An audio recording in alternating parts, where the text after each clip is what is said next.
Philadelphia versus Buffalo on Sunday just got a lot harder for both sides, as key last-minute injury updates reveal multiple starters will not play, with others playing hurt.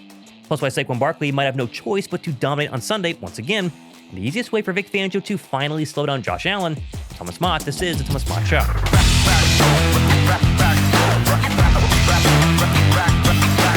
Philadelphia might have locked up the NFC East just last week, but their eyes have now shifted to the number 2 seed and the Buffalo Bills. As despite the fact they need some help from Chicago to secure the same seed they had last year that led them all the way to a Lombardi, all the Eagles can do this week is go to Buffalo and beat the reigning NFL MVP and his trusty rushing champ sidekick, James Cook. Although, because of the weather and Friday's final injury report, a victory on Sunday is going to be a ton more difficult, especially for both sides. First, though, the winner of the NFC East Championship t-shirt giveaway is at the end of the day's show, so stay tuned and watch to the end to see if you won. However, if Philadelphia wins on Sunday, I'm going to go down in the comment section and pick one person who correctly predicted the final touchdown score of the game, either Eagle or Bill, take your guess, to go ahead and win another one of the exact same t-shirts. So be a subscriber, drop a like, and get your guess in down below. Now, of course, let's jump right in with the Buffalo Bills and their laundry list of injuries heading into what remains a very important game for them in the AFC. As their divisional championship remains slightly open, they need some help, but a loss to Philadelphia on Sunday could drop them all the way down to the number 6 overall seed. And sadly for them, and maybe good for us, looks like Josh Allen, he's going to play, but he might not be 100%. Allen briefly left last Sunday's game versus the Browns with a foot injury, and despite the x-rays being negative, he was then limited in practice every single day this week until this past Friday. Not to be outdone, his 2 top tight ends, Dalton Kincaid and Dawson Knox, maybe his best 2 receivers, were also limited all week with knee issues of their own. However, both of them are officially questionable and will be game time decisions. And while, of course, Josh Allen, he's going to officially play, they said that on Friday, the odds are he's not going to be 100%. And if mobility is a problem for the often agile number 17, Philadelphia's defense could have an absolute field day, as long as they slow down James Cook. More on him in just a second. The real problem, though, for the Buffalo Bills is that, yes, Josh Allen, the tight ends, they're probably going to play, but they're going to miss 2 key starters on defense, defensive tackle in Jordan Phillips and a safety in Jordan Poyer, which are 2 pretty big losses for, as we'll see, what is not a very good defense. Flipping over to Philadelphia, though, and they're kind of in a similar boat, as both Lane Johnson and Nakobe Dean are not expected to play on Sunday, which again, I'm totally fine with. Both don't have serious injuries, both need to rest, but didn't Ian Rappaport say that Johnson, for example, was for sure returning versus the Raiders like 3 weeks ago? Did he suffer a setback, or is Philadelphia just now locking up the division this past week and deciding to give the old man a little bit more rest, get him even closer to 100%? Honestly, we'll never know, but it's official, Lane Johnson, he's not going to play. On the Dean front, we kind of knew he was a long shot to go ahead and play this week. It's a hamstring injury, nothing crazy. I bet if it was a playoff game, he would go ahead and play. But as it stands right now, number 17 is not going to be out there. And of course, that does mean Philadelphia will start Jihaad Campbell, who, we forget, had the starting reins the first 6 weeks of the NFL season and received a ton of praise. I mean, all of us were saying Jihaad Campbell is balling out. He looks absolutely incredible until our eyes had something to compare him to, and Dean simply since then has been much better. Still, though, there are way worse downgrades than the former first-round draft pick, I guess this past April, who again played very, very well the first couple of weeks. I think he's going to be just fine, and I'm honestly excited to see him play. Also fine is A.J. Brown, I guess technically, because he did miss a couple of days ago at practice because he had another wisdom tooth operation, whatever you want to call it. He had that earlier on in his career. I guess he had one that they didn't pull out. He had another procedure a couple of days ago, missed practice, but he will now play. A little crazy because I had my wisdom teeth pulled whenever I was a kid. I was out on the couch for a lot longer, definitely not playing an NFL game, but apparently he's going to be okay, and hopefully they just numb it up and the tooth is not a problem. Philadelphia definitely needs A.J. Brown, though, because, my goodness, the Buffalo Bills secondary, as we'll see, absolutely fantastic. They need 11 out there, they need 6 out there, they need 88, and they need Jalen Hurts to have a very good day through the air. And that, of course, starts up front, protecting Jalen Hurts, and as we mentioned, no Lane Johnson. However, Landon Dickerson and Cameron Latu, both back at practice on Friday, both will play despite missing the past couple of days with injuries. So again, overall, Philadelphia's injury report, it's really pretty good.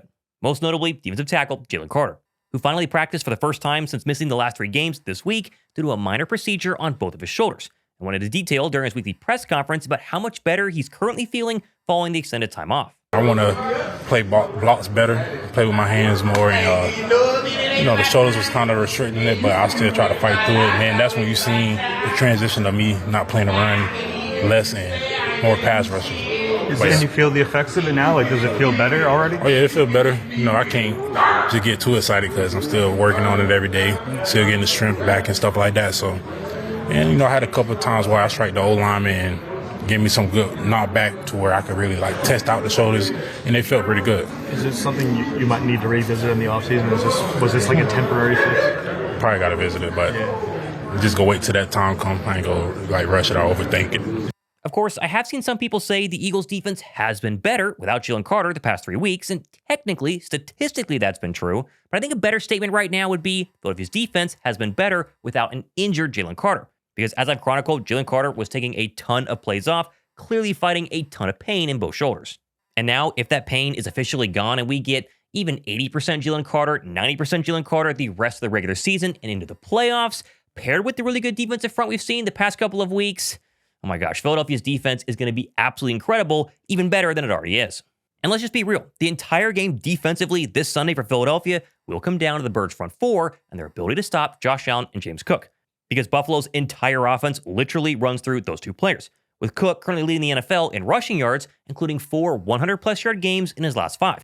And of course, Philadelphia's run defense, it's been great the past 2 weeks, not really against very good opponents, but in reality, if you look at the past 9 weeks as a whole, they've only allowed 1 100-yard rusher in a game if we ignore the 3 straight losses to LA, Chicago, and Dallas, which for these purposes, I think we can go ahead and do that. And of course, likewise, in the 4 losses for the Buffalo Bills this season, James Cook has not reached 100 yards rushing in 3 of them, and so it's obvious, but stop James Cook first, and Philadelphia's defense is probably going to feast. And then, of course, the other extremely obvious statement is, and I shouldn't have to say this, but here we are, slowing down Josh Allen is probably going to help Philadelphia on Sunday. As Vic Fangio said, he's a whole different animal than the last 2 quarterbacks they've faced the past couple of weeks. Just his size, his speed, his instincts to, when it becomes a scramble game, what he can and can't accomplish. He's hard to tackle. He's so big and elusive. He's a real dude. Now, despite what all the Josh Allen Glazers and the media will say, his numbers statistically have not been great in over a month, as the Bills' QB1 hasn't hit 300 yards passing since the middle of November and has had an under 85 QBR in 3 of his last 5 games. Of course, I'm not saying Josh Allen has been bad. Actually, it's been the opposite, but where he's really been getting teams, especially this season, for his entire career, has been running the football with his legs. I mean, Philadelphia, a couple of weeks ago, struggled in a major way in that overtime throwing loss to Justin Herbert, where Herbert ran all over the Birds' defense. Still, though, Buffalo's best receiver is Khalil Shakir, who's not really a number 1. He should be a number 3, but they do not have an elite wideout, and so I'm expecting Vic's secondary, Quinton Mitchell, Cooper DeJean, to really shut down the passing attack, and so all it's going to take is loading the box, maybe bring in some extra 5-man fronts, stop James Cook, stop Josh Allen from running, and then hopefully win the football game. Now, of course, speaking of running, and it's no secret, Saquon Barkley, he's going to have to be a key factor on Sunday, not just because of the expected inclement weather, because this Buffalo Bill defense, it is absolutely terrible against the run. They're averaging 144 yards per game allowed on the ground this year. They're worse in the National Football League, and it's coming off a 160-yard day for the Browns last week and a 246-yard day 1 week prior versus the New England Patriots. As Saquon Barkley said a couple of days ago, it's been a combination of things that's gotten the Birds' running game absolutely off the ground. So for the past 3 weeks, Philadelphia's averaged 174 yards rushing with nearly 35 attempts per game. I think we've been consistent with it. I think KP has been doing a really good job of calling the run game, and we've been able to create some explosive on it and be able to get the run game continue called in games. O-line's been doing a great job. I think we've been kind of dressing it up nice too to help it out a little bit, and stuff we're going to continue to improve on. And I feel like we're trending in the right direction, especially with this next game coming up. And Saquon becomes even more important when you actually look at the Buffalo Bills' pass defense, because they're 30th against the run. They're terrible stopping the run, like absolutely awful. And yet it's the number 2 pass defense in the entire NFL. And again, because of the expected weather, I'm hoping the running game can set the tone, explode, and then the play action under center rollouts. They figured this out the past couple of weeks. Take your very specific shots on a limited basis, KP, and then play keep away from Josh Allen. Because if you can keep him from having long extended drives, keep Josh Allen on the bench freezing in the Buffalo weather, Philadelphia, I think, can 100% pull away in this football game. All in all, though, this matchup versus the Bills was an absolute gift from the NFL schedule makers way back when, last May they made the schedule because Philadelphia got 2 easy games versus the Raiders and Commanders, figured things out, right the ship, and then an absolutely perfect playoff test to really prove the National Football League, hey, we can go to Buffalo, beat Josh Allen, beat the Bills, beat James Cook, and this team is 100% legit for a playoff run. It's perfect for their mental focus as well. One last game to focus on before hopefully a starter resting Week 18 matchup. We'll see how the playoff standings go ahead and ended up. And then the postseason. I'm pumped for this game. I think Philadelphia's going to wake up for this game. I think obviously the Birds are going to win it as well. Now, of course, plenty more stuff happening the next couple of days and weeks. Hope you guys had a very Merry Christmas. We'll stream the game on Sunday, myself, Josh Davis, around 4 p.m. Eastern time as usual. But right now, we need to go ahead and pick the winner of the randomly selected giveaway of the NFC East Division Champ t-shirt. And that winner was a subscriber who commented correctly, back-to-back or go Birds. That was James Lawson 7871. So James, down below, send me an email. Everybody else who did not win, watch out for scammers. Not going to respond to the comments. That's not me. Look for the check mark. But again, super pumped to go ahead and get ready for the Buffalo Bills game. Hopefully Philadelphia super healthy. We'll see what happens with the Bills next couple of days. I'm Thomas Mott, though. Hope you guys had a great Christmas. Get ready for hopefully a happy, evil new year. This has been the Thomas Mott Show.